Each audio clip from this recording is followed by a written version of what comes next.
pedrinhas esta rua pedras tem. Eu das pedras não quero nada, eu das pedras não quero nada, mas da rua quero alguém. Olha a laranja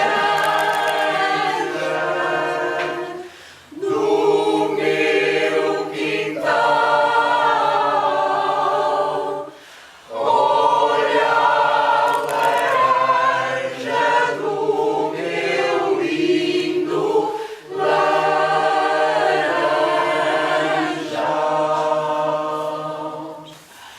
Eu já disse à laranjeira que não desse mais flor, que passasse sem laranjas, como eu passo sem amor. Olha a laranja do meu quintal. Olha a laranja do meu lindo laranjal.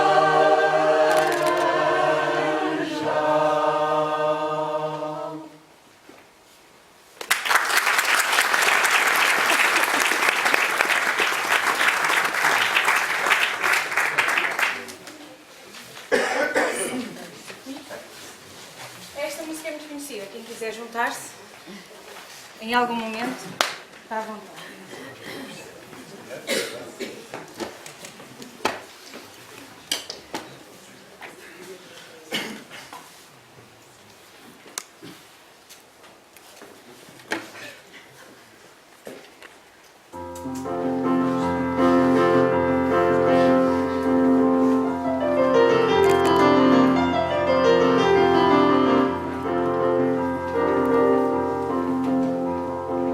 Vamos cantar as janeiras, por esses quintais adentro vamos, a raparigas solteiras. Por esses quintais adentro vamos, a raparigas solteiras. Pam pararapiri, pam pararapiri, pam pam pam pam.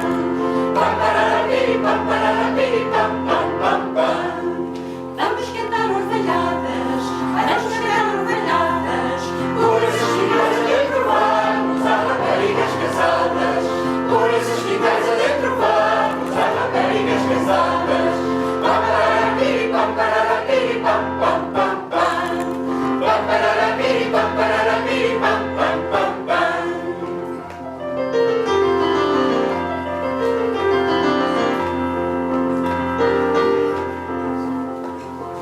Vira o vento e muda a sorte, vira o vento e muda a sorte. Por aqueles olivais perdidos, foi-se embora o vento norte. Por aqueles olivais perdidos, foi-se embora o vento norte. Pam pararapiri, pam pararapiri, pam pam pam pam. Pam pararapiri, pam pararapiri, pam pam pam pam. Muita neve cai na serra, só se lembra dos caminhos velhos quem tem saudades da terra. Só se lembra dos caminhos velhos quem tem saudades da terra. Pam pararapiri, pam pararapiri, pam pam pam pam. Pam pararapiri, pam pararapiri, pam pam pam pam.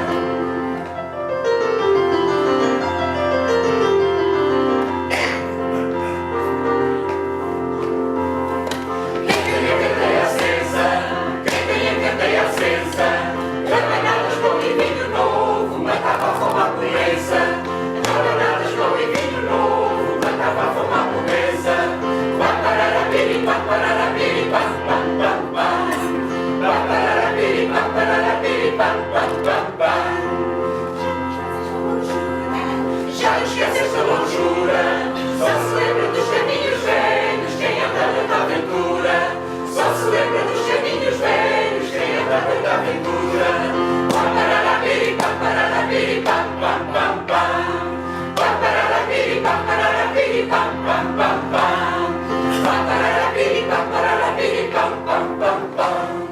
Pam pararapiri, pam pararapiri, pam pam pam pam.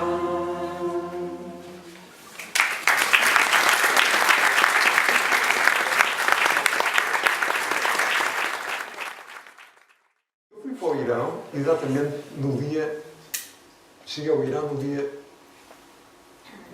Algures em novembro, 20, não, aí 19 ou 18. Foi exatamente no dia a seguir ao início das convulsões que houve em dezembro. E eu fiz uma escala em Istambul, que é uma cidade também fantástica, e tinha havido um desencontro com o guia. Esta viagem fiz com a Nomad, que é uma agência, isso não vale a pena para falar da agência, também perdi muito tempo, mas éramos 12 pessoas, é sempre grupos muito pequenos, e houve um desencontro qualquer de datas e ele estava preocupado, que eu pensava que eu devia ter aparecido no dia anterior. Pronto, e mandou uma mensagem para o aeroporto de Istambul, e eu depois telefonei por WhatsApp, e disse, olha, estou aqui, chega amanhã e tal. E a internet falhou a partir daí. Não houve internet durante uma semana, e eu, assim, vou, não vou, claro que fui. E durante uma semana não houve internet, tudo correu maravilhosamente, o país é seguríssimo, e curiosamente, nos últimos dias da minha viagem, quando fiz o trajeto de autocarro de Esfahan, que é uma cidade lindíssima, para Teherã, que são para aí uns 300 ou 400 km, íamos num mini autocarro e o condutor era um tipo gigantesco, um homem que pesava para aí 160 kg. Lembram-se de Bud Spencer, um homem que falava inglês, falava muito pouco inglês.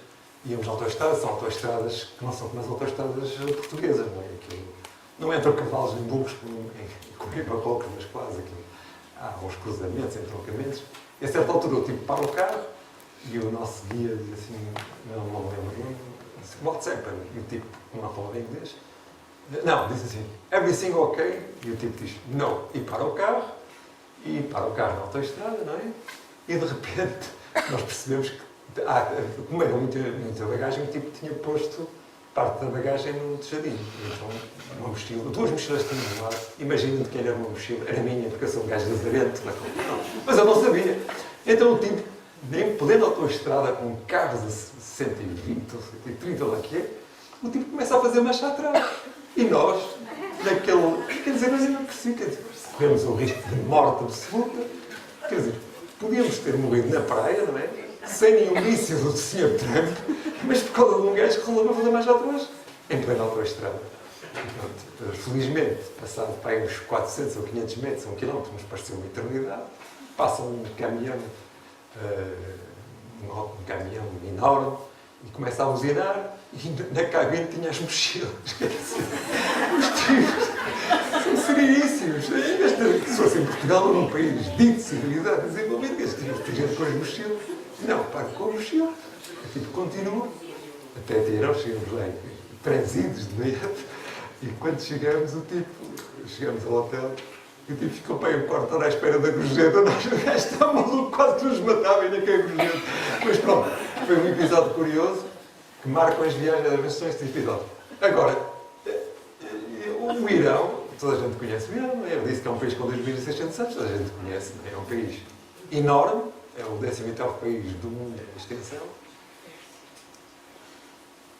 tem 77 milhões de habitantes, é o 17º país mais populoso do mundo, presume-se que em 2050 chega aos 100 milhões, agora estão a limitar um bocadinho a natalidade. Isto está no olho do furacão, quer dizer, basta olhar, não é? Tem o Afeganistão, o Paquistão, o Iraque, a Arábia Saudita, a Síria, a Turquia, quer dizer, são todos muito amigos. E pronto, e tudo porquê? Porque são, atenção, que ainda não chamei aos iranianos, ou persas, eu gosto muito de Pérsia, mas já não se chama Pérsia, chama-se Irão. Não lhes chamei árabes, eles não são árabes, eles são persas, são farsi, eles não gostam nada de ser confundidos com árabes. São árabes, é um país xiita, que é um ramo dissidente do islamismo, tem 12 profetas, um dos profetas é uma espécie de nosso São Sebastião, é um profeta que ia salvar o mundo, não se sabe onde é que ele está. E é diferente dos sunitas, eles andam muito em lutas por causa disso. Depois disto, eu pensei que viajar é um ato muito pessoal, não é? Cada um, aliás, a Manuela disse, já não é a primeira pessoa que fala do Irão, e cada um tem a sua percepção do Irão, não é? E uma viagem é algo quase intransmissível, não é? As minhas vivências, eu fui com a minha mulher, que está ali na plateia, e que não foi muito habilidosa para uma burca, mas pronto. Mas ela tem experiências diferentes, e nós convivemos há muitos anos, e cada um de nós, e cada pessoa que vai ao Irão, ou à China, ou à Conchichina, ou seja onde for, tem experiências diferentes. Por isso, eu até pensei que não faz muito sentido descrever viagem. Eu podia ter trazido 100 diapositivos, mas mesmo assim não descreveria as minhas experiências. E depois pensei também, talvez a minha questão de antigo psiquiatra, que isto é um exercício narcisista brutal, não é? As pessoas, eu nunca vi, aliás, recordando o nosso querido Fernando Pessoa, que diz, eu nunca vi ninguém confessar que apanhou porrada, diz qualquer coisa assim. Eu nunca vi ninguém ter dito, depois de ter feito uma viagem em que investiu algum capital e muito interesse e muito entusiasmo, dizer que foi a melhor viagem do mundo. E que não sei o que dizer. Vocês concordam que todas as viagens que nós fazemos são fabulosas. E, portanto, tudo que eu disser aqui, deem-me um desconto, porque eu também achei que a minha viagem foi fabulosa. E depois também é aquele exercício narcisista, das fotografias no Facebook. Eu também, claro, eu também tenho aqui 4 ou 5 comigo próprios, não é? Mas, apesar de tudo, como foi convidado e agradeci muito o convite, vou continuar a falar do Irão, se tiverem paciência para me ouvir. O Irão, ainda estou no primeiro diapositivo, é um país, como eu disse, não só como é muito grande, é muito diverso e tem tudo. Tem deserto, tem praia, tem montanha, tem uma gastronomia fabulosa, comi de tudo, até camelo, imagina. E é bom, confesso. Mas também comi muito vegetariano, também é muito bom. Não se pode beber bebidas alcoólicas, jamais, nem nos hotéis, nem nos restaurantes. E, por exemplo, em relação ao lenço, nós vamos a um restaurante, por exemplo, de Teherão, que é uma cidade com 13 milhões de habitantes, com restaurantes lindíssimos, com design fabuloso. Eles têm uma indústria cinematográfica pujante, e têm muitos poetas, e até um povo, de facto, que cultiva muita arte. E nós vamos a um restaurante lindíssimo, moderníssimo, e de repente escorrega os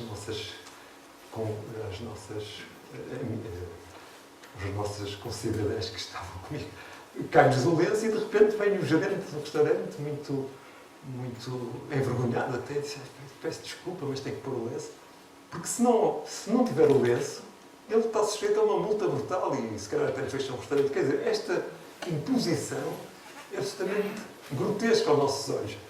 Mas voltando um pouco atrás, isto que nos causa alguma perplexidade, também nos causa a eles perplexidade dos nossos costumes, e eu que já não sou jovem, eu no meu tempo, o meu pai é de Passos de Ferreira, de uma aldeia de Passos de Ferreira, e até na cidade, as viúvas andavam sempre de lenço preto, ninguém ia à igreja sem o véu, e portanto, provavelmente daqui a 20 ou 30 anos, o Irão estará diferente nesse aspecto, ou outros aspectos, não sei. Agora vou passar. Como é que se passa para a frente? Para baixo? Mas esta é a última. Ai, para baixo.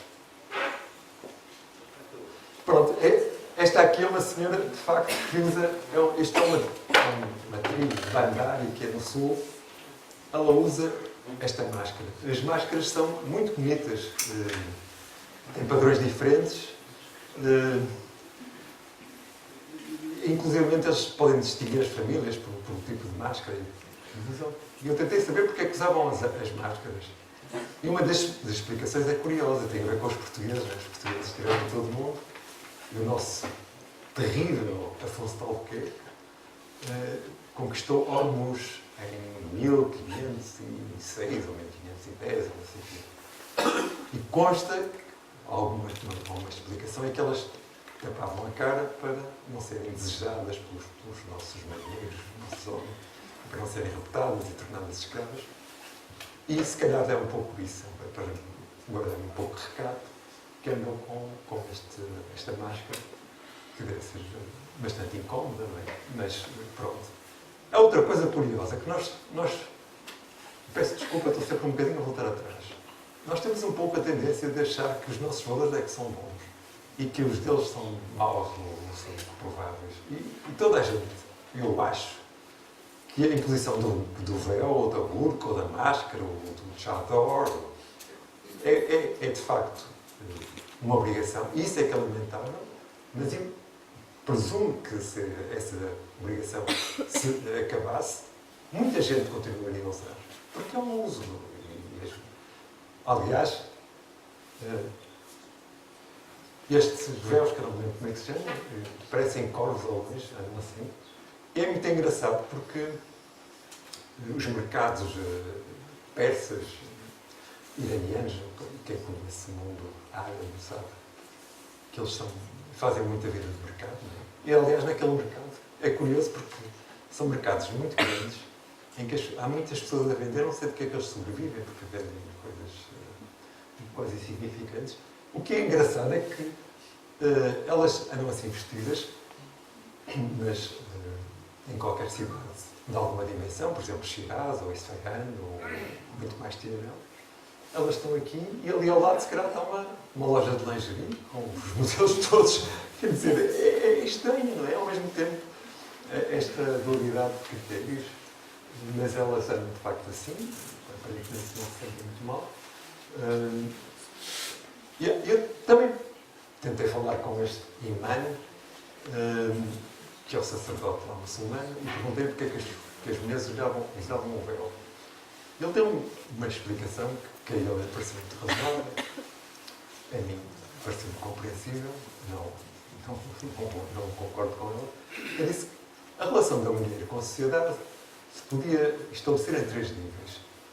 Em relação ao trabalho, a mulher só precisa de mostrar os olhos e as mãos. Precisa de mostrar o pé. Ótimo, portanto, pode ir tapada com chador ou com véu ou qualquer coisa assim. Em relação, quando se fala da relação da mulher com a família nuclear, aí já pode mostrar o coração, que é o afeto e tal. E depois, na relação com o marido, aí pode tirar tudo. Não é? E pronto, é o amor e tudo isso. E portanto ele diz que é uma razão, um bom motivo para não haver infidelidades, nem seduções e não sei o quê. Portanto, eles portam-se bem, elas portam-se bem e portanto aí vão todos para o Éden, não sei se se chama assim.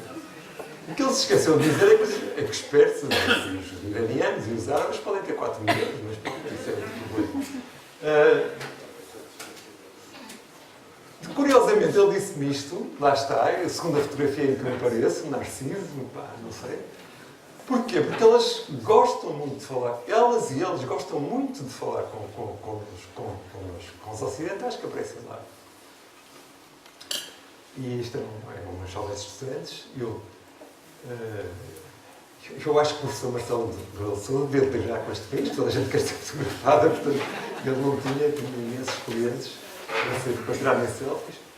E ela, uma destas miúdas, que é a segunda, eles não têm acesso ao Facebook, mas têm Instagram. E ela, pronto, ficamos. Ela mandou as fotografias por mail, mas ela depois disse que tinha Instagram. E depois ela quem conhece o Instagram sabe que há a história do Instagram, que se ficam 24 horas, e ela pôs lá qualquer coisa escrito em persa, não sei ler, mas tem assim um tipo de chorar. E disse: o que é que se quer dizer? Ele então estava a falar da revolução que existe agora, ou seja, elas estão sideradas porque morreram imensos iranianos e tinham morrido 16 miúdos ou qualquer coisa desta universidade ou investigadores, quer dizer, é ridículo, não é? Quer dizer, um míssil para uma criança, 2 mísseis. E estão horrorizados e este movimento pode, enfim, ter algumas consequências. Agora, tem uma pressão, Manuela, quanto tempo é que está? Vai a 5 minutos? 10 minutos. Isto, eu ontem fui a uma conferência na Casa de Serralves com o Pedro Cabeta Reis e o Miguel Fana Pérez e uma senhora de Lisboa, Maria Teresa Cruz, que é uma professora de arte. Devo dizer que não percebi nada, não é? Eles começam a falar. Pronto, mas sou eu que... Pronto, mas aquilo era sobre arte e espiritualidade. Não, estou a dizer que percebi algumas coisas. Principalmente Pedro Cabeta Reis. não falou muito daquela polémica, daquela escultura um pouco estranha, mas ele acha que é arte. Ele diz que é arte, portanto nós temos que dizer que é arte. Não é? Ele escreveu um artigo no público a dizer isso e nós temos que dizer que sim. Ele diz que depois ficou que o artista tem que provocar. E então a senhora do professor da Lante de Lisboa disse uma coisa curiosa, eu já sabia, mas pronto, gosto de ouvir confirmado por Shakespeare, é que a espiritualidade e a religião foram os grandes motores da grande arquitetura, quer a arquitetura religiosa cristã, quer muçulmana, quer judia. E então no Irão há mesquitas sublimes. Isto em Shiraz eu acho que é o túmulo do poeta Hafez, salvo erro. É lindíssimo, temos luzes e... por isso, também vale a pena ir ao Irão. Isto aqui também merece dois comentários. Nós fizemos uma viagem muito grande, andamos muitos quilómetros no Irão, e a certa altura ficamos num deserto. E ficamos por acaso está muita luz, mas aquele senhor que está ali à direita parecia um profeta, tinha assim umas barbas enormes, um cabelo enorme. E é um homem de Teherão, que é músico, e ele era também o dono da pousada, que era, não sei como é que é chamar, um hostel, onde nós ficamos, e curiosamente, coincidentemente, estavam lá estava um grupo, de televisão de Teherão, que estavam com uma reportagem sobre, mas eu não sei como é que se chama lá, o alojamento local. Portanto, há umas aldeias, era uma aldeia quase deserta, em que estão a ser assim estes hotelzinhos por causa do turismo e tal. E então tivemos sorte porque ele era músico e esses realizadores também eram músicos, portanto, na noite que nós chegamos, eles fizeram-nos um concerto fabuloso, era para trazer mas depois esqueci. E depois, no dia a seguir, eu acho que isto é um privilégio incrível, fomos para o deserto. Eu gosto imenso do deserto, gosto das dunas e do pôr do sol, aqueles matizes todos de cor. Gostava de ser um fotógrafo. Fotografar o deserto é complicado, pronto. E eles levaram um arroz, que é sempre uma fogueira, e depois nós fomos passear pelo deserto e tal, ver o pôr do sol, e quando chegamos, tínhamos um chá e tal, quente e tal, e depois fizemos outro concerto no deserto.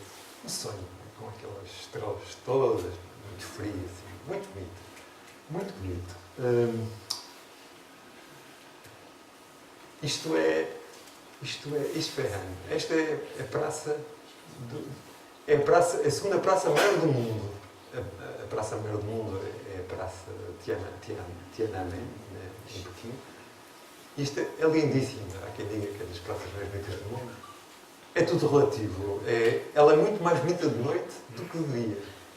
Curiosamente, porque de dia... Nós também tivemos sorte que chegamos à noite. Portanto, o primeiro impacto foi esta praça. Ela é lindíssima. A toda a volta, que é uma praça, como eu disse, gigantesca, feita por... Eu sou muito bom para um chá qualquer. Um chá, agora não me lembro o nome, mas vou-me desculpar, mas foi...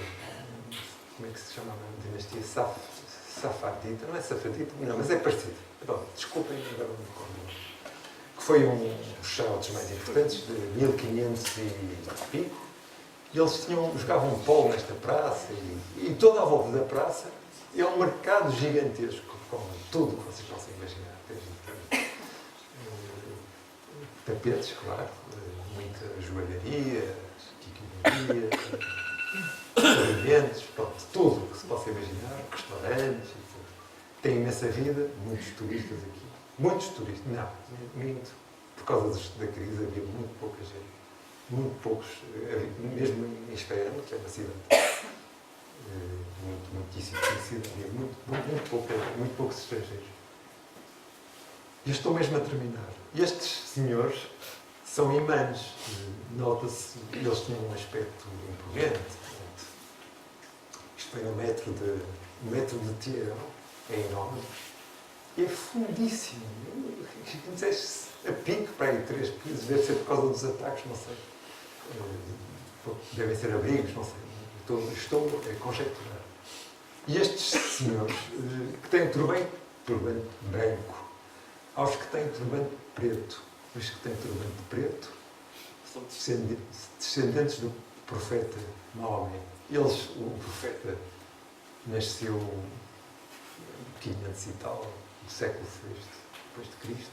Portanto, eles não conseguem chegar até ao profeta, mas conseguem chegar muito perto, fazendo árvore genealógica, e os que têm alguma ligação ao profeta usam o turbante preto, como o Khamenei e o Khomeini usam o turbante preto. Estes senhores são os responsáveis políticos máximos, não é? O Presidente da República. Agora não lembro o nome também, lembras-te sobre isso? Khamenei. Não, isso é o Ayatollah. E o Ayatollah está lá desde que o Khomeini morreu, que é o Khamenei. Já está lá para 30 anos. Tem 80 anos agora e ele é que, de facto, põe e dispõe, não é? Em relação à política e à organização do país, etc, etc. Portanto, este é o palácio do Shah Reza Pahlavi. Foi o último Shah. Havia o Bíblia, que é Faraday. É um palácio novo, foi mandado construir por ele, terá 60 anos, por aí. Eu só trouxe uma fotografia do quarto onde estão os uniformes dele, tinha só um quarto só com vestidos a Faraday, as joias, pronto, está lá tudo. Para dizer o quê? O Shah Reza Pahlavi, que foi o último Shah, ainda tem filhos pertencentes ao trono do Império, foi posto em 1953. Eles depuseram o primeiro-ministro na altura, porquê? Porque ele tinha nacionalizado o petróleo, que o petróleo era explorado por uma companhia inglesa e pelos americanos. E, portanto, como esse primeiro-ministro resolveu nacionalizar e, enfim, gerir os bens do país e não entregá-los a estrangeiros, o que é que aconteceu? Os Estados Unidos eles contam assim, eu já estive a ler e parece que foi assim, depuseram o primeiro-ministro e deram grandes poderes ao Shah Reza Pahlavi. Portanto, o Shah tinha uma visão diferente sobre os costumes. Ele era um homem muito autoritário e prendeu e matou os oponentes, mas, por outro lado, era um tipo que tinha uma grande abertura ao Ocidente. Nessa altura, Teherão e Isfahan eram centros em que as mulheres andavam em minissaia, dançavam, bebiam, etc, etc. Isso também causou muito impacto nos líderes islâmicos, não é? Porque achavam que havia uma dissolução dos costumes e que não podia ser assim, etc. E foi isso também que contribuiu para que ele voltasse.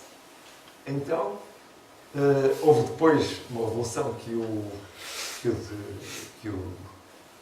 derrotou, digamos assim. Ele teve que fugir para os Estados Unidos, morreu depois com quem morreu pouco tempo depois no Egito. O que quer dizer? Dois regimes antagónicos que estão mesmo a acabar. Criaram países, lá está, países infelizes à sua maneira. Então,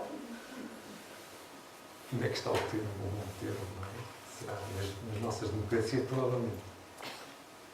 Esta é a história do Irão contada por este iraniano que sou eu. É a minha história. Será diferente de outras histórias. E esta fotografia eu gosto muito dela.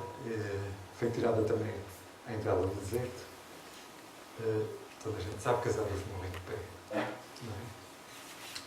Eu gostava muito que os países morressem de pé, mas às vezes não morrem de pé. Às vezes rastejam e vão por caminhos índios. E é lamentável, porque um país como o Irão não precisa estar de pé, porque eles são pessoas orgulhosas e pessoas cultas, pessoas interessantíssimas.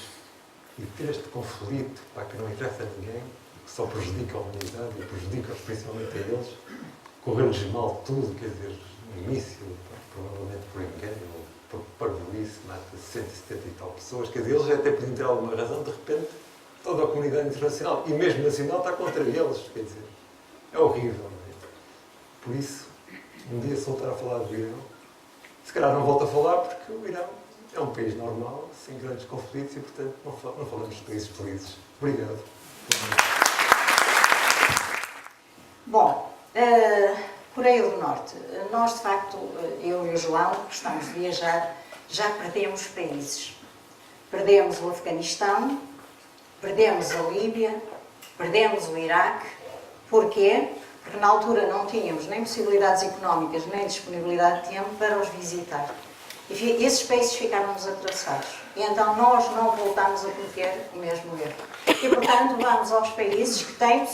Também não se sabe que países é que podem virar de tal modo que deixemos de os poder visitar. Mas decidimos, portanto, ir à Coreia do Norte. E de facto, o post que eu na altura fiz no Facebook foi o erro do exagero. Mesmo em relação ao Irão. Nós vemos as imagens na televisão e estão todos a vociferar. As mulheres são horríveis, deitam os dentes de fora. E a imagem que nós temos do Irão, assim como da Coreia, de outra maneira, são aquelas imagens. E mesmo nós sabendo que a informação deturpa, nós não temos nenhuma imagem que substitua aquela. E, portanto, falam-nos em Irão e nós vemos as imagens que vemos na televisão. Neste momento, felizmente, vejo jardins, vejo acessibilidade, vejo problemas, mas vejo formas espantosas de viver que não vi em mais país nenhum no mundo. Com a Coreia foi a mesma coisa. A Coreia, para mim, o que é que era? Aquela coisa ridícula, que era aquela locura, e mata, e esfola, e fomos para lá com a imagem, mesmo crítica, supondo-nos uns cidadãos críticos, e chegámos lá e a pensar o quê? Aquilo que nos contavam, muita fome, não há dinheiro, não há sítios para comprar nada. Eles... Os turistas têm sempre sítios onde comprar coisas. As criancinhas eram umas desgraçadas que até tinham que vir fazer os trabalhos de casa na rua debaixo dos candeeiros públicos. E foi assim que nós fomos para a Coreia. Assim que fomos para o Irão, com aquela imagem desatada, tudo na rua, à bordoada. Bom, chegamos... E conta a hora, está bem? Chegamos e a primeira coisa que nos aparece é este aeroporto. A julgar que íamos chegar a um hangar, assim uma coisa fleirota, precária, e sem-nos um aeroporto todo estiloso. Bem, o grupo de portugueses que iam ficou logo, mas isto é assim. E dizia um companheiro, é sim que é para impressionar os turistas. Só que o que acontece é que quando nós fomos do aeroporto para o hotel, e nem vos mostro a imagem do hotel, que era assim dos hotéis mais flamejantes em que estivemos, começámos a ver edifícios, tudo muito bem arranjado, edifícios algum a seguir o modelo ocidental pessimamente, ou seja, edifícios muito espelhados, edifícios com aquela altura como aquele que está ali, e o nosso hotel, que não está aqui, era um edifício altíssimo, numa ilha, e portanto nós começámos a achar aquilo um bocado esquisito. E pronto, chegámos à conclusão que de facto a informação que nos tinham passado era uma informação que estava muito longe da realidade que nós víamos. Eu estou aqui a falar da realidade que nós estávamos a percepcionar. E nada tinha a ver com aquela carência brutal que nos era contada. Portanto, é uma cidade, Pyongyang, enorme,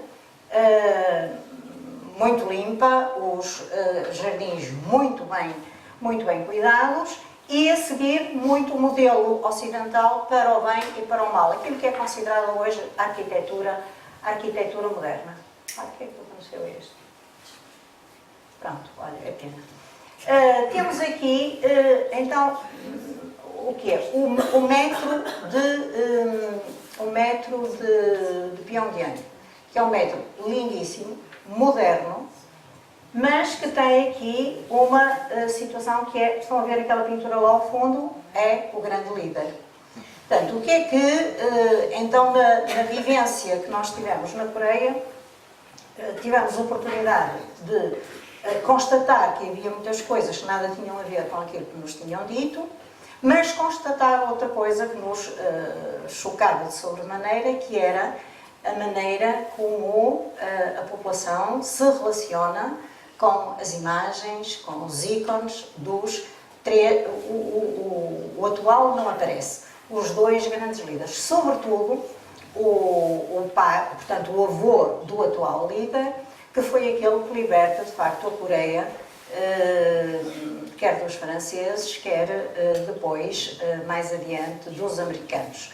E há, efetivamente, uma verdadeira adoração pelos líderes. Eu espero que isto esteja em ordem. Está aqui a 1 metro. Pronto, estão a ver lá ao fundo, temos outra vez o líder. O metro é um metro lindíssimo, tanto mesmo na imagem anterior, não sei se repararam, os candelabros em cristais, tem painéis com aqueles ícones do chamado grafismo de influência soviética, mas que são lindíssimos. Neste momento toda a gente gosta de ter aqueles posters e, portanto, aquelas barras, aqueles frisos laterais são a gesta, a história heroica, quer dos camponeses, quer dos operários, quer a história heroica da Coreia, porque efetivamente a Coreia sofreu horrores, terrores com as várias situações históricas que provocaram também a situação que existe hoje. Patrícia, isto não está por ordem. Ora, vê lá, desculpa lá. Não é que isto tenha uma lógica, mas tem alguma. Bom, mas dizer-vos então o quê? Temos aqui, por exemplo, um exemplo de um centro comercial. Portanto, uma das coisas que nos disseram era, pronto, que não havia dinheiro para a troca, que não havia sítio para comprar, e uma das coisas que nós pedimos foi que queríamos ir a um supermercado. Até nem foi este que nós tivemos. A um supermercado. E a guia ficou muito admirada. Porque é que nós queríamos ir a um supermercado? Porque nós consideramos que é um dos leitores da realidade, é o sítio onde as pessoas vão comprar coisas. Não é aquilo que nos mostram, não é aquilo que a gente julga que nos estão a esconder. É estar no sítio onde a população está. E então, nós fomos a um supermercado que tinha todas as características dos nossos shoppings, também para o mal, tinha escadas rolantes, tinha uns candelabros, eu tenho várias fotografias disso, aqueles candelabros de vidro lindíssimos, todos quitados, tinha no resto do chão um supermercado de víveres, com coisas típicas da Coreia, mas também com todas as porcarias que cá se comem. Gomas, coloridas, tipo bolicaus. Portanto, aquela ideia de que aquilo era uma desgraça. E comida pronta para vender. Quanto à comida pronta para se levar para casa, quer dizer que aquele país tem um nível de vida, ou pelo menos tem compradores em número suficiente, que justifiquem ter a oferta do takeaway. Não se chama takeaway, mas é um takeaway. E então esse centro comercial tinha na base o supermercado com esses materiais, depois tinha a zona dedicada à roupa das mulheres e à roupa dos homens, depois tinha eletrodomésticos e utensílios e depois na parte de cima tinha a praça da alimentação. Então a praça da alimentação tinha o setor para as criancinhas brincarem, cheios de cores, plásticos, bolinhas, tinha a comida coreana. Lá não havia hambúrgueres, nem as tradicionais batatas fritas, e vimos quer famílias a comerem juntas, quer jovens adolescentes a confraternizar, como aqui. Nós tivemos há 2 dias no Norte Shopping, está aquele bando de púberes ou de adolescentes a confraternizar, e lá também estava.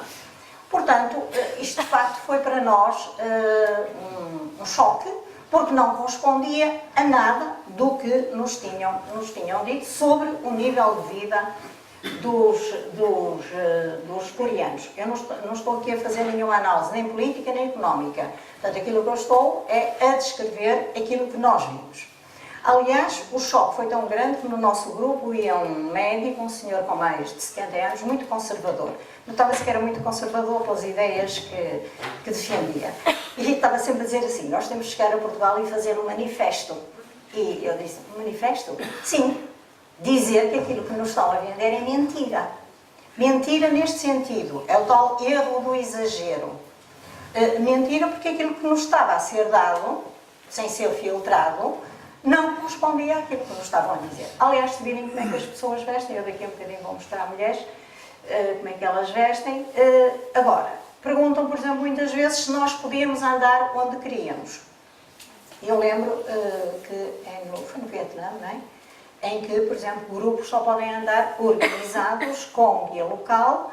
Nós andamos sempre no mesmo meio de transporte com duas guias altamente preparadas e que respondiam às perguntas, mas efetivamente apresentavam uma idolatria pelos líderes que nos abalava e nos chocava.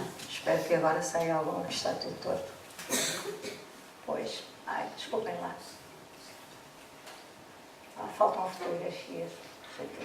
Ora bem, falta uma fotografia muito importante, mas pronto, que era esta. Mas imaginem que portanto, é um espaço enorme, uma praça, mais do que uma praça, tem várias plataformas de escadas e temos o avô do atual líder e o pai. E então estão os dois quer dizer, não sou nada parecida com eles, não é? Mas estão os dois com aquela posição heroica.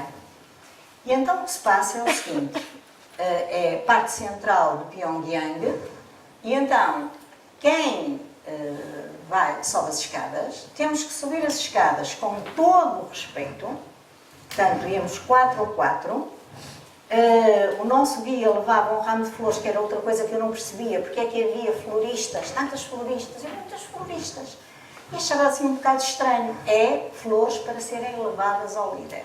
E então avisaram-nos como é que nós devíamos ir.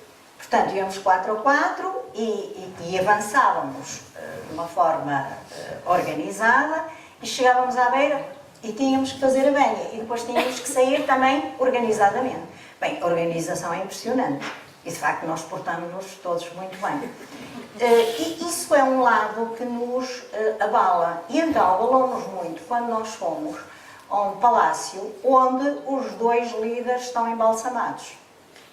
E avisaram-nos como é que nós tínhamos que ir vestidos.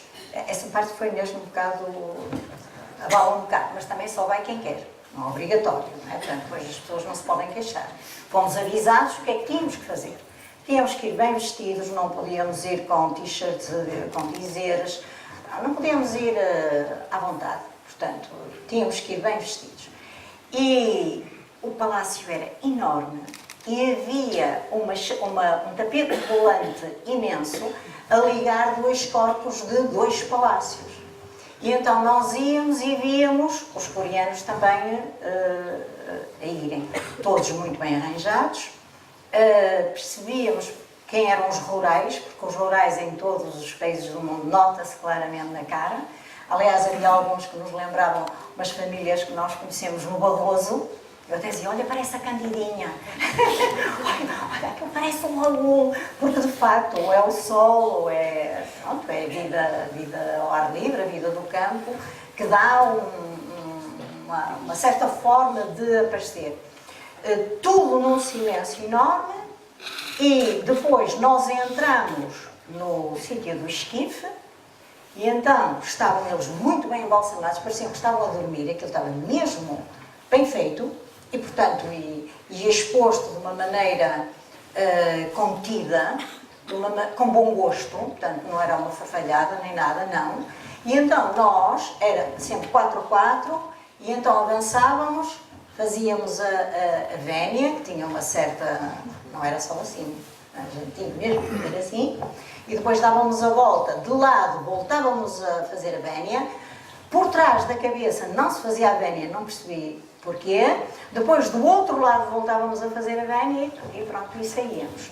Bem, são milhares de pessoas, portanto, fomos aos dois embalsamados. Milhares de pessoas a fazerem isto e algumas profundamente, portanto, bastante emocionadas. Este lado da entronização, de dar um lugar da santidade, sei lá, coisas que eu vi um pouco já em Fátima, alguma comoção, de facto me impressiona. Em várias zonas do país aparecem colunas altas que correspondem à eternidade, porque os líderes são mortais, mas suas ideias são eternas. E, portanto, aparecem monumentos que são, por assim dizer, o tributo a uma teoria que é o Jude. Jude, é Jude, não é que se diz? É Jude. Portanto, é o corpo ideológico daqueles líderes. Nós depois percebemos um pouco, portanto, tendo em conta a história da Coreia, que, sobretudo, o avô, que é um homem alegre, em todas as fotografias se vê o homem a rir-se com o chapéu, isso tudo. O filho dá-me a ideia que vai ser um bocado doentito, o pai deste, porque realmente está sempre com ar, eu não sou médica nem nada, mas aquilo estava assim um bocado melado, sempre melado. O pai não, o pai aquilo é o mundo, é o horizonte à frente, ele está com o chapéu de um camponês, ele está com um chapéu, nota-se que há ali uma pujança e de facto é isso. Eu queria trazer um pin, porque eu depois vi as guias com pin. Mas não se pode. Trouxemos pins com as bandeiras da Coreia, trouxemos postais e posters que são efetivamente lindíssimos, mas o pin não, porque o pin só é dado, portanto aquilo, os miúdos portanto, andam na escola, a escola é obrigatória, todos têm uniforme, e depois têm vários sinais que correspondem aos rituais de passagem. Não sei, nós nesta sociedade agora não temos esses rituais de passagem, mas eu lembro, por exemplo, no meu tempo, que é quase na Idade Média, usar-se meias de vidro, na altura chamada, correspondia para a passagem para a adolescência. Quer dizer, havia um conjunto de comportamentos, sei lá, não passava pela cabeça de ninguém pintar as unhas a uma criança, a uma miúda de 10 anos. Neste momento, os pequenitas andam com unhas pintadas com 3, 4 anos. Portanto, o que é que acontece? Eu perguntava se eles, portanto, apareciam eles todos muito bem vestidos, todos muito aprumados, e tinham um lencinho vermelho. Mas eles têm que usar o lenço vermelho? Têm. E é obrigatório. E eles querem. Porquê? Porque aquilo correspondia a passar um patamar da idade. E esse lado da área da psicologia, da psiquiatria, da antropologia cultural, acho que o que está acontecendo nas nossas sociedades é que está tudo plasmado. Nós até, os mais velhos, parecem adolescentes, não é? Queremos todos parecer mais novos. Está tudo assim um bocado baralhado. Isso, parecendo que não, tem efeitos vários, na própria produção intelectual, artística e no viver conjunto, não é? Estas coisas deste modo. O que é que acontece? O PIN era quando tinham, a partir dos 14 anos.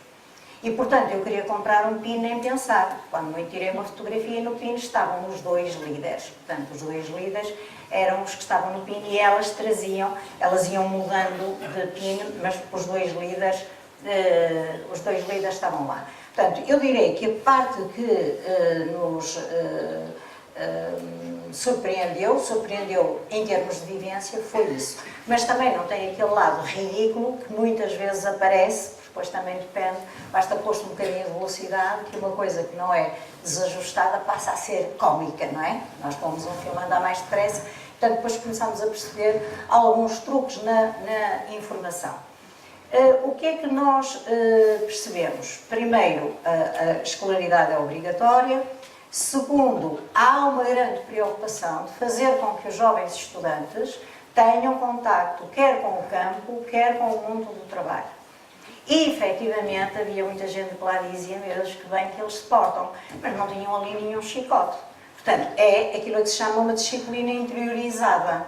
Não é a disciplina do medo, de se tu não te portas bem apanhas um chapo.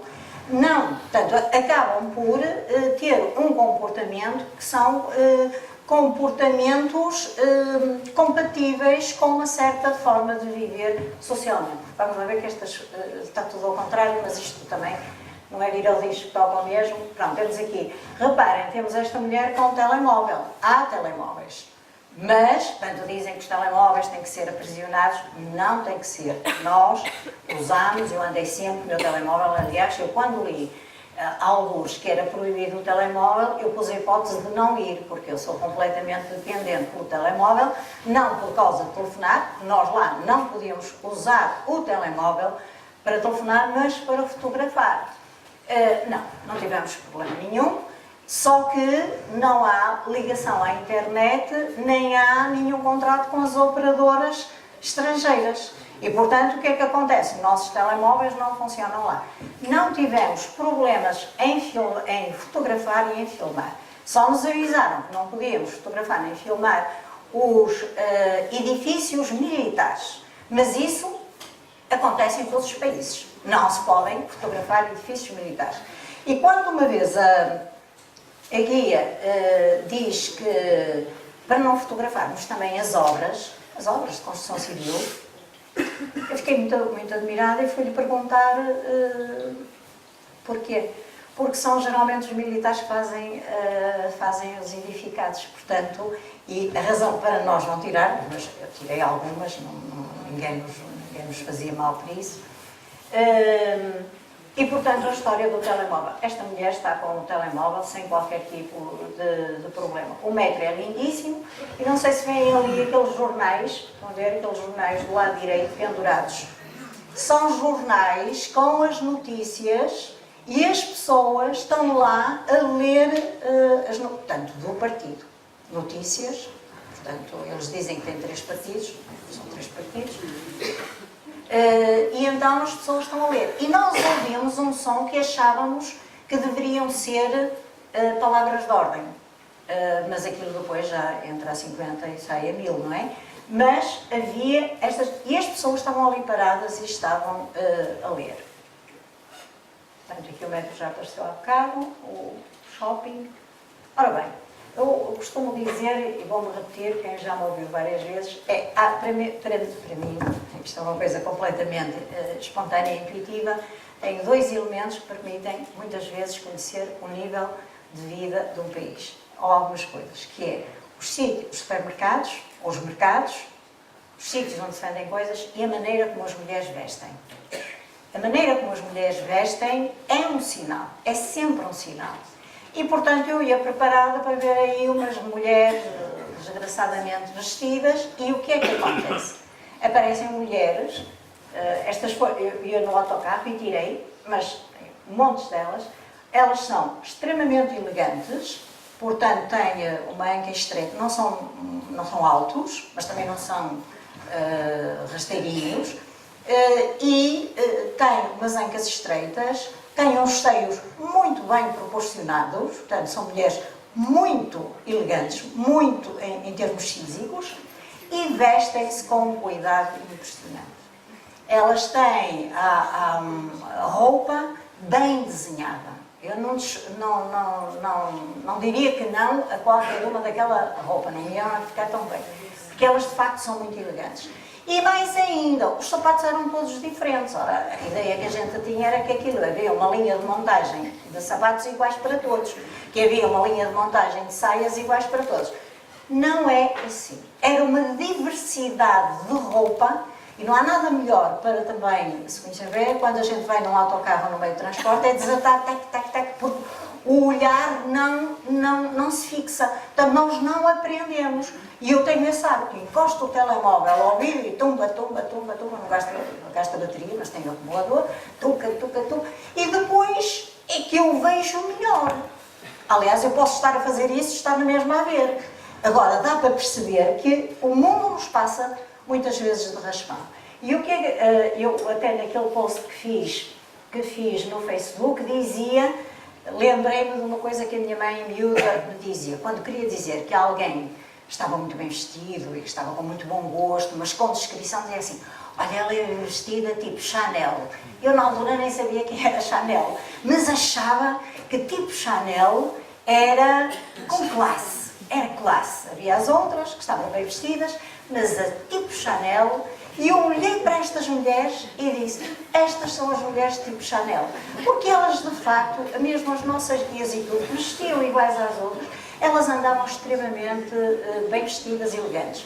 Muitas com saias, muitas com calças, mas uma variedade enorme. Quer dizer que há mercado que há consumidores e que há oferta. E, portanto, a ideia de todos parecidos, todos iguais, não é bem verdade. Já nos perguntaram como é que era no campo. Nós não estivemos propriamente no campo, porque geralmente estas viagens não levam os turistas para o campo, não é? Porque o pessoal não vai nem para as periferias das cidades. O que nós vimos arrozais lindíssimos, estavam todos floridos e portanto, não víamos muita maquinaria, mas também isso não diz muito sobre o que é a vida no campo, mas efetivamente vimos uma cidade que é Zong, não é? Que era uma cidade com menos movimento que Pyongyang, e fomos ao chamado paralelo 38. Que é precisamente o sítio onde se dividem as duas Coreias. Agora reparem o que é o testemunho e o que são as interpretações. Na véspera de nós irmos, estava um neozelandês que era casado com uma norte-coreana, mas que saiu do país já há muitos anos, e então ele dizia, o paralelo 38, eu estava cheio de medo, e ele contou uma história que a gente até julgava que estava em perigo de apanhar um míssil da Coreia do Sul ou outra situação qualquer. Aquilo, pareceu-me até um bocadinho Disneylândia, em alguns casos, porque estávamos com um grupo de chineses super divertidos. E então, aparecia a mesa da assinatura do armistício, tudo aquilo, vimos os barracões, mas entretanto, um grupo de chineses, eles convidaram-nos para sentar na mesa onde foi assinada a paz, e os chineses estavam à frente, mandou logo uma mãozada em cima da mesa, portanto aquilo... Agora, reparem, na véspera uma pessoa tinha-nos verdadeiramente, de tal maneira que houve pessoas que perguntaram à guia se era seguro. E se há alguma coisa que eu tenha até a fazer reserva à saída, é que eram montes de filas, todas super bem organizadas, montes de filas de turistas, fundamentalmente turistas chineses, portanto há uma grande linha de turismo da China para a Coreia, e portanto aquilo parecia às vezes até um pouco da Disney. Aqui, grupos de meninos, e porquê é que eu trouxe isto? Porque estão a ver sapatilhas todas quitadas, com luzinhas, até algumas das coisas que eu até acho, se quiserem, a partir de determinados critérios da razoabilidade e do não consumismo, tão consumistas quanto os nossos. Portanto, isto são imagens que estão sujeitas à interpretação, mas estas imagens foram apanhadas quando passava na rua. Ora bem, eu falo já disto, dizer-vos uma coisa.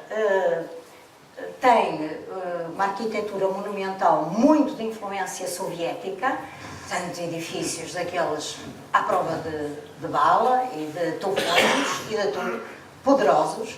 Tinha um arco de triunfo e as guias disseram que era maior e mais largo do que o Arco de Triunfo de Paris. Todos nós achámos bem batalha, não é verdade? Quando chegámos lá era verdade, porque no meio do Arco de Triunfo há duas faixas de automóveis e, portanto, está mais que provado que sim. Houve uma torre que nós subimos, como em todos os sítios, há sempre uma torre alta onde se pode ver tudo e que é sempre um símbolo de poder. Diziam os mais extremados símbolos fálicos, não é? Portanto, ali está bem à vista. E depois nós fomos à Coreia do Sul. Nós tivemos cerca de 10 dias no norte, não foi? E depois 2 dias na Coreia do Sul. E este caso das duas Coreias vale a pena, especialmente para quem é da área do nutricionismo, médicos. Enquanto que na Coreia do Norte nós vimos 2 pessoas gordas, para além do presidente, todos escanadinhas, 2.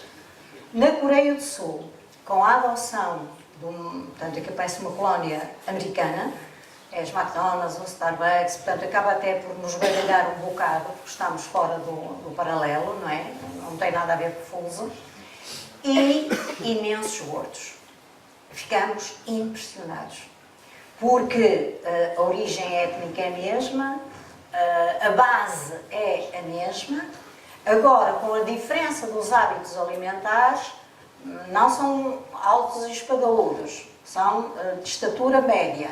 A comer aquilo tudo, todos os largos, as crianças, Portanto, foi uma coisa que nos impressionou nessa diferença entre as duas Coreias. Bom, há imensa coisa para dizer, ainda por cima, para já eu mandei isto com certeza mal, faltam aqui várias fotografias. Nós fizemos uma experiência que foi uma experiência efetivamente avassaladora. Há os chamados Mass Games. Os Mass Games acontecem só às vezes. Nós tivemos o grande paio de apanharmos esses Mass Games. E o que é isto? Pronto, está no Guinness como a manifestação, o evento que envolve mais pessoas no mundo. Então aquilo é um sítio enorme, eu nem sei como é que aquilo se chama, aquilo é uma coisa imensa. E então começam a chegar as pessoas, tudo em caminhonetes, as caminhonetes todas estacionadas muito direitinhas, aquilo não... Mas até é bom de ver, não é? Porque, de facto, também são tantos, não é? Aquilo tem que render. Aconteceu mesmo em Pequim. Nós fizemos uma curta paragem em Pequim, eles estavam a preparar os 70 anos da Revolução. E então estavam milhares em Pequim a ensaiarem as grandes comemorações dos 70 anos da Revolução. Como é que é possível? Tantos milhares. Nós vimos milhares de caminhonetes, mas é uma dimensão brutal. Quer dizer, nós nem percebemos nada do que é ser grande. Estou a falar de Pequim, mas aqui também. E então, nós fomos para o estádio. Lá as mulheres usam uma roupa que são dos Koryos, são os antepassados da Coreia do Norte, depois no Sul já são outros, e a maneira também de se rever a história. A história é comum, mas eles depois contam-nos uma história distinta. E, portanto, usam os vestidos que até, antigamente se chamava a linha Império, não é? Que são cortados aqui, belíssimas, a colocar as pessoas nos lugares. E então o que é que temos? São milhares que estão ali atrás, aquilo são pessoas atrás com cartazes. Mas é uma coisa que a pessoa... Eu fartei-me de fazer vídeos. Tenho não sei quantos vídeos, porque aquilo não dá para fotografar e a pessoa nem acredita não estando lá. E então, eles ali atrás, antes disto começar, estão constantemente a mudar os cartões e, portanto, são pinturas que podem ser pinturas tradicionais, são também palavras de ordem, muitas palavras de ordem, nós não sabemos o que é que aqui está a dizer, mas deve ser longa vida ao grande chefe. Tem efeitos multimédia impressionantes e não são parolos, não são loja de chinês, muito bem feitos, com efeitos tridimensionais. E depois o que acontece em baixo, não há palavras, aquilo parece que é uma ficção, parece que estamos a viver uns desenhos animados, porque é uma regularidade e de bom gosto. Atenção, não estamos a falar de mau gosto. Nós já estivemos em sítios, designadamente no Disney World em Orlando, fomos lá uma vez com o nosso filho, e vimos palcos tecnologicamente muito bem, relativamente impressionantes. Ali não imaginam. São N palcos em que, por exemplo, pianistas, houve lá uma intervenção que eles estavam para aqui, uns 100 e tal pianistas, em que aparecem do chão, em que depois há uns carrinhos, complicadíssimo, em que os pianos desaparecem e aparecem, e tudo tocado em direto. Bom, eu trouxe um pequeno vídeo para ver, portanto, que é com um instrumento tradicional coreano. O espetáculo dura cerca de quê? 2 horas à vontade. No fim do espetáculo, eles entrarem e a sair, então a ver o que são largas centenas a fazer um efeito e saem e entram outros. Olha, aquilo, a pessoa parece que tinha deitado qualquer coisa para a veia e que estava a alienar, porque aquilo, nós só estávamos todos, mas estávamos todos assarapantados. É claramente assarapantados. E aquilo acabou, e o que é que acontece? Sai tudo, tumba, e saem quem? Os espectadores, a entrar nas caminhonetes para ir para a terra, os chineses turistas, vários ocidentais, cada vez há mais turismo ocidental, e depois os figurantes e canalha pequenina. Nós tínhamos quadros com miudinhos deste tamanho, todos a fazerem coisas diferentes, mas em que o conjunto tinha um efeito visual impressionante. Bom, aquela saída tão organizada, nada atropelada, os autocarros todos a serem em ordem, impressionou. Porquê? Porque é eficiente e eficaz. Eficiente e eficaz. Bom, vou mostrar um pequeno vídeo. Pões? Isto é um instrumento de cordas tradicional. Ali atrás estão a ver com as placas, que são milhares de pessoas que estão ali nas bancadas.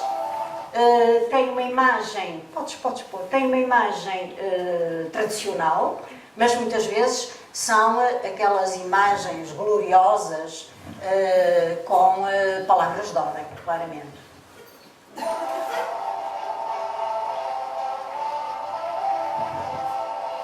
Esta é das mais suavezinhas de gente, mas está tudo a tocar.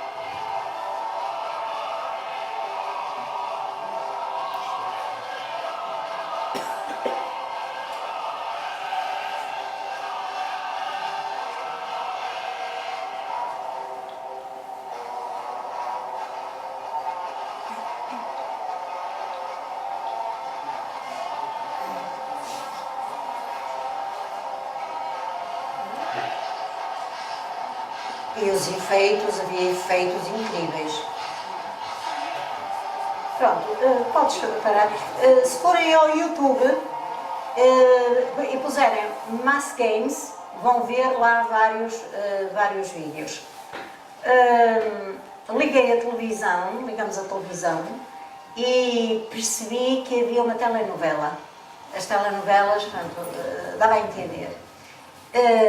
Eram histórias contadas no passado, portanto correspondia a um período de há 2 ou 3 séculos atrás, com as roupas tradicionais, percebia-se quem eram os bons e quem eram os maus, portanto, por acaso é engraçado, quer nos filmes, e assim como a música que acompanhava, e eu ainda via alguma coisa, e depois ao outro dia perguntei à guia se eles davam um beijo. Queria saber se havia... Não há beijos nos filmes na Coreia. Outra coisa que também percebemos, deitam-se muito cedo, e levantam-se muito cedo. Portanto, têm ciclos de vida, portanto, muito seguindo o registro solar.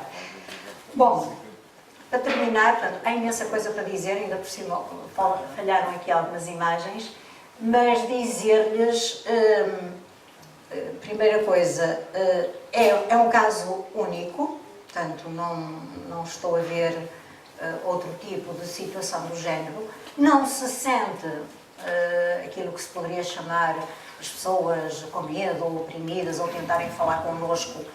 Portanto, aquilo decorre normalmente, até porque sendo um país fechado também não conhece realidades exteriores. Podíamos fazer telefonemas, sim senhora, sem controle nenhum, a pagar, claro, no hotel, portanto havia condições para podermos telefonar. Internet não, mas eles têm uma rede que corresponderá ao nosso, não direi ao nosso Facebook, não sei que tipo de rede é que é, mas tem uma rede interna. Estivemos também num parque de diversões, com as diversões iguais às nossas. Os aviões, aquelas montanhas russas, e a gritaria com medo também era igual à nossa. Portanto, chegámos a uma conclusão que eles têm muito a ver connosco, nós temos muito a ver com eles, tem coisas que são efetivamente deficitárias, tem outras coisas que nós de facto consideramos que são mais equilibradas, direi. E aquilo que mais me impressiona e que me até angustia muito é que, considerando-nos nós, neste caso eu e o João, pessoas com espírito crítico, sabendo que os meios de comunicação social deturpam isso tudo, como é que nós, não tendo outra informação, integramos e interiorizamos aquela informação? E, portanto, depois dizemos assim, mas afinal, então quer dizer que nós aceitamos aquilo. Quando vamos a estes países, este país neste caso, que é aquele que estou a falar, passamos a ter uma outra representação. Portanto, agora quando se fala da Coreia do Norte, eu já não tenho aquela matraquilho, nem aquela maneira de... Uma coisa que nos impressionou negativamente é que fomos a uma fábrica de água engarrafada e disseram que ela estava em manutenção. E nós percebemos que não estava em manutenção. A fábrica não estava a funcionar. A fábrica funcionava para... Funcionava não, os turistas iam, mas percebíamos. Como é que a gente percebe? O chão de uma fábrica não está sem um grão de poeira. Portanto, havia uma série de sinais que nós percebíamos que, de facto, valeu a pena irmos ver, mas não estaria em funcionamento. Para terminar, pronto, falar destes regimes, no avião ia um jovem coreano ao meu lado e ele perguntou, então, foi à Coreia? Foi visitar a Coreia, porque foi de Pequim para a Europa. E eu disse, fomos. E o senhor é coreano? Sou. Mas vim cá, não, vim visitar os meus pais e os meus avós. Então, mas o senhor onde é que está, onde é que vive, onde é que está a trabalhar? Trabalha no Japão, em Tóquio. Portanto, um norte-coreano saía para trabalhar em Tóquio e vinha ver a família. E eu perguntei-lhe, olha, e quando é que acha que este regime pode mudar? E ele disse isto, enquanto o atacarem, como tem atacado, por dentro não muda. Porquê? Porque nós juntamos para os coreanos, os norte-coreanos juntam-se para o defender. E, portanto, isto coloca aqui algumas questões e, portanto, o que é que eu posso dizer? Se tiverem a oportunidade de ir à Coreia do Norte, vale a pena. Nós estamos a pôr a hipótese, se tivermos possibilidades, um dia destes, organizar uma viagem à Coreia do Norte, porque quase ninguém vai lá, e aquilo que nós procuramos nas viagens não é ser igual, é ser diferente. Acho que as viagens são uma desilusão, é aquela que nós chegamos e vemos a Zara, a Benetton, a Starbucks e inclusivamente as montras. Dentro do mesmo período do ano, as montras são iguais em todo o lado. O inverno da Benetton, as montras de Santa Catarina, repete-se em Istambul, repete-se em Tóquio, repete-se nos sítios em que estiver a dominar essa estação. Mas vale a pena procurar a diferença, porque também é na diferença que nós encontramos as semelhanças. E isso foi o que nos aconteceu na Coreia. Vimos muitas diferenças, gostamos por isso. Há aspectos que nós achamos que são completamente desajustados. Por exemplo, só dar-vos um exemplo. Nós compramos alguns jornais para dar ao efêmera, porque a gente não percebe nada daquilo. E avisaram-nos logo que nós não podemos dobrar o jornal onde está a fotografia do líder. E eu, então como é que eu vou levar o jornal? Veio num rolo. Era enrolado, quer dizer, podíamos enrolar, mas não poderíamos dobrar. Isto para nós, de facto, é uma coisa, eu fiquei, claro, vim toda contente com o rolo, também era uma novidade, mas eu não pode dobrar o jornal, não pode dobrar. Eu, então o que é que eu vou fazer com o jornal assim? Não se pode dobrar o jornal onde está a fotografia do líder. Vimos manifestações culturais e artísticas notáveis e, por exemplo, só para vos dizer, houve lá um passeio de barco que foi lindíssimo, porque se viam os prédios todos iluminados, aquelas torres todas, e então havia canções tradicionais e nisto aparece-nos uma banda pop só de mulheres, mini saia, vestidas de branco, saxofonista ali a puxar. E a gente olha e depois assim, isto realmente, o que torna também fascinante o mundo é ser tão contraditório. Na Coreia do Norte encontrarmos uma banda toda a esgaçar, mas a esgaçar mesmo, só de mulheres, todas de branco a mimar o que seriam os marinheiros e a tocarem excepcionalmente bem. Pronto, e são estas coisas que tornam os nossos dias mais alegres.